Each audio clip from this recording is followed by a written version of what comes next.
The War for Mansoul by John Bunyan, as told by Ethel Barrett.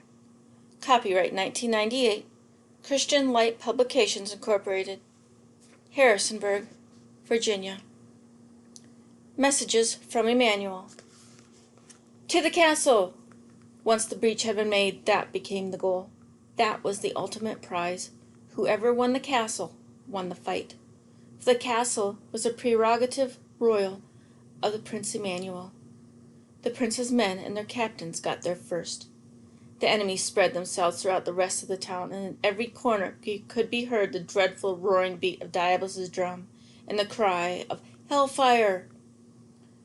And now did the clouds hang black over Mansoul. Now did Mansoul feel the fruits of sin and the venom that was in the flattering words of Mr. Carnal's security. Diabolus quartered his army in the houses of the gentry. Conscience's house was filled with them, and Lord Mayor's castle, and Lord Willie's abode, and every cottage, every barn, every hog-sty was filled with them, and most of the culprits were doubters. They ravaged the town. These were long, dark days. Sin bore fruit, and Mansoul was finding it out the hard way. But they did all they could, and Diabolus and his men were not at peace for a moment. The captains plagued them with slings from the castle, and the townsmen browbeat them when they could. Meanwhile, they hid stores and supplies from them. Whatever the villains got, they got reluctantly and with an ill will. They never did get into the castle, though they made repeated attempts for many days.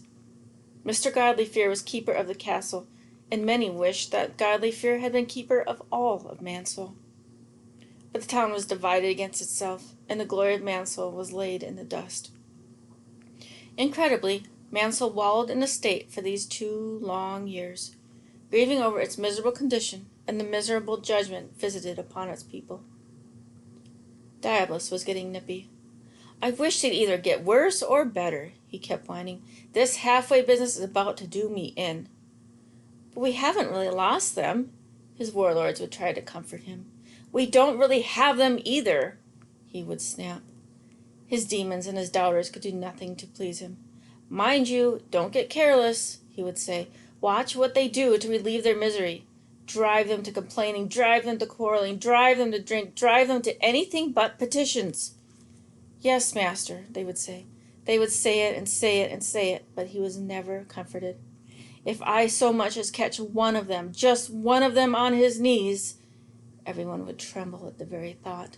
Down to the bottomless pit you will go, he would shriek. By my own hand, I'll toss you there myself.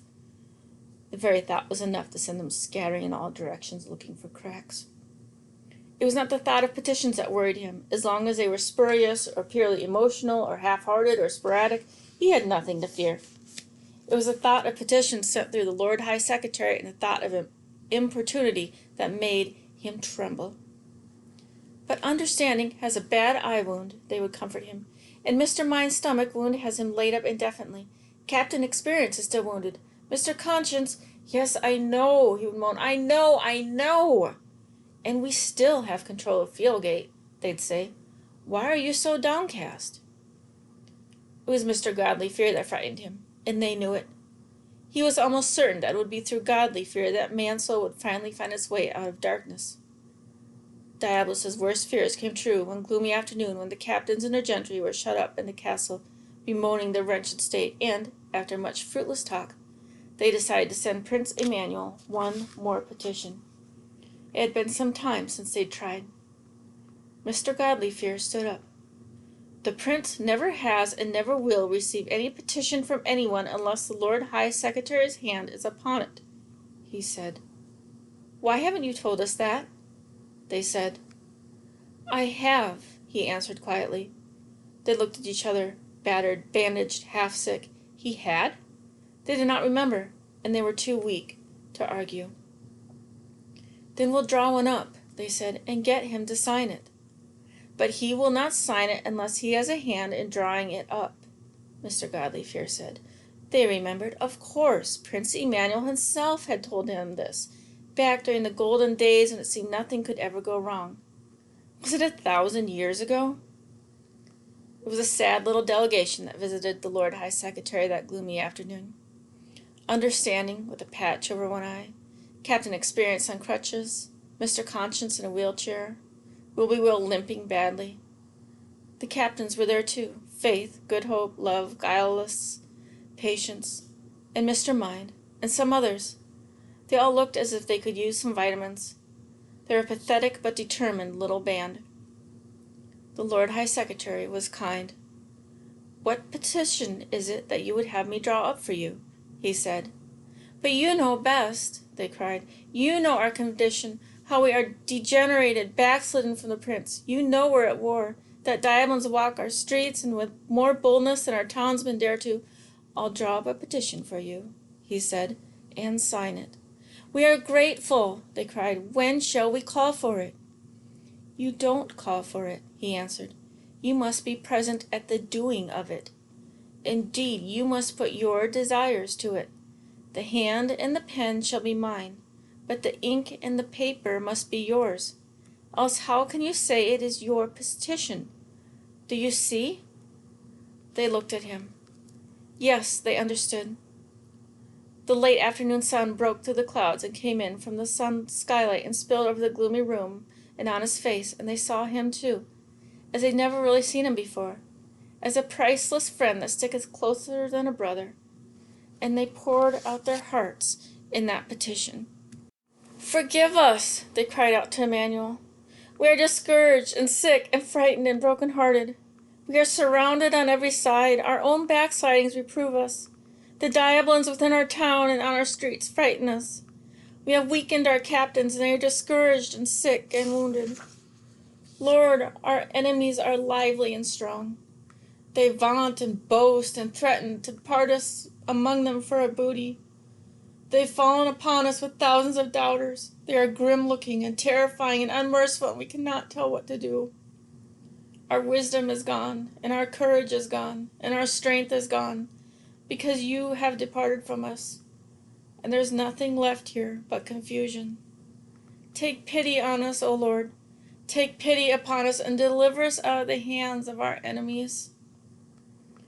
They watched him as he wrote, their eyes bleak, their faces desperate. He finished the petition, attached a seal to it, and handed it solemnly to Captain Faith.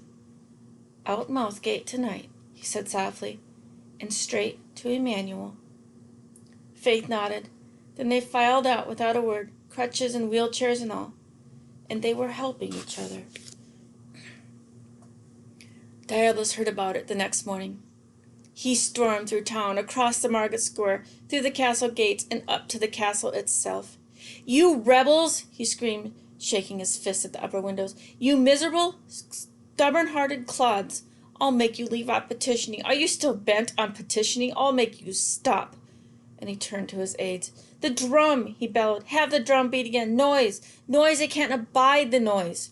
He ran a few feet, leaped upon one of the castle walls, and faced a group of diabolins that had gathered. "These miserable Mansoulians have dared to send to Emmanuel's court for help. This I give you to understand. I command that you distress this town and vex it with your wiles. Mischief! Mischief! Kill their children. Brain their ancients." He was frothing in a desperate rage, but he knew well who had delivered the petition, and he was trembling as he leapt from the wall and dashed back to the castle doors. Let us in on pain of death! Open the doors!" Mr. Godly Fear replied from the other side. "The doors will not be opened to you or to any who follow after you," he said. "Moreover, Mansoul has suffered for a while, but will be strengthened and made perfect and whole again." Diabolus looked round quickly at the diabolins and turned back to the castle. "Deliver me the men who petitioned against me." No answer. "Especially Captain Faith. Deliver that varlet Faith into my hands, and I'll get out of Mansoul. I'll never bother you again. Better one man perish and all Mansoul be undone." "And how long will Mansoul be kept out of the dungeon after you have given up Captain Faith?" Godly Fear said. "If we lose Faith, we lose Mansoul." Understanding heard them from his quarters. He opened an upper window and stuck his head out. "Tyrant!" he shouted. "Let us tell you something. We shall not listen to you. We are resolved to resist you as long as there's one stone left in Mansoul to throw at you, and one man left to throw it." "Do you hope? Do you wait? Do you look for help and deliverance?" Diabolus looked incredulous. "You have sent to Emmanuel? And you think you shall prosper? He walked a few steps and turned for maximum force. But your wickedness sticks too close in your skirts to let innocent prayers come out of your lips, doesn't it? Doesn't it? He waited for that to have effect. Then he began to speak slowly and deliberately. You will fail in your wish. You will fail in your attempts. For it is not only I, but your Emmanuel who is against you. He spoke faster. It is he who has sent me against you to subdue you. He has left you to me. For what then do you hope, and by what means will you escape? There was a dreadful silence. Then Lord Understanding leaned further out the window. Yes, we have sinned, but that shall be no help to you, he cried. For Emmanuel has said it, and we believe it. And him that cometh to me I will no wise cast out. He has also told us that no manner of sin shall be forgiven us, that all manner of sin shall be forgiven us. And we believe it. We dare not despair. We look for it. We wait for it. We hope for it. We know it will come. Just then Understanding heard the shouts ringing through the corridors of the castle. Captain Faith has returned. Captain Faith is back. He closed the window and wheeled around, leaving Diabolus shrieking against the castle doors, his sudden spurt of courage gone. He's back for Emmanuel's court, and he has a package, someone shouted. Understanding started for the door, all the anger leaving him. As he made his way to the chamber of state, he suddenly realized he was almost afraid to hear Faith's report. He was weak with fear and despair. He opened the chamber's door and went in. All of the gentry were waiting. The captain did have a package. What is the news from the court, Captain? Understanding asked. His eyes filled with tears. Captain Faith laid his package aside on the table and faced them. Will looked completely broken. Conscience had a look of dogged and stubborn perseverance. Understanding was weeping behind his eye patch. They all looked weary and frightened. Cheer up, said Faith quietly. You've all been doing well. Don't be weary now. Victory is within your grasp. I have something in general to communicate to Mansoul, and some special messages for each of you. They stared at him, immobile with the shock of relief. He began to take notes from his package. Lord Mayor, he said, you've been bold for your prince in these dark days. Your responsibilities have been great. You've borne up well. Emmanuel is pleased. He handed Understanding a note. Understanding took it soberly. His eyes did not leave the captain's face. The notes were passed around to the others in silence, and as each opened his, the despair turned to joy, and the joy permeated the whole room. But it's a quiet and thoughtful joy. They exchanged their messages with each other. Emmanuel had taken it well that Lord Wilby-Will had been so faithful in apprehending Diabolus and Mansoul. He had taken it well that Conscience had performed his office of extorting and forewarning. That godly fear had recognized Mr. Connell's security for what he was. That Mansoul had sent repeated petitions. He had known. He had cared. He had been watching. He had been watching every one of them perform his office. In their feeble efforts, he had taken well. You weep, said Faith, looking from one to the other. We weep with joy, said Will, but it is a cautious joy. Cautious, said Faith. You have reservations about Prince Emmanuel? I have reservations about myself, said Will. The others nodded.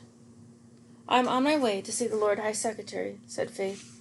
I am to be commissioned to manage this war. He looked at Understanding. It is a war, he said quietly. No one moved for a moment. Then Faith gathered up the remaining packet of communications and started for the door. They watched in silence. In the doorway he turned, looked at them again. Trust me, he said. Put me to work. It is a war, and it's not over yet. And we're going to win it.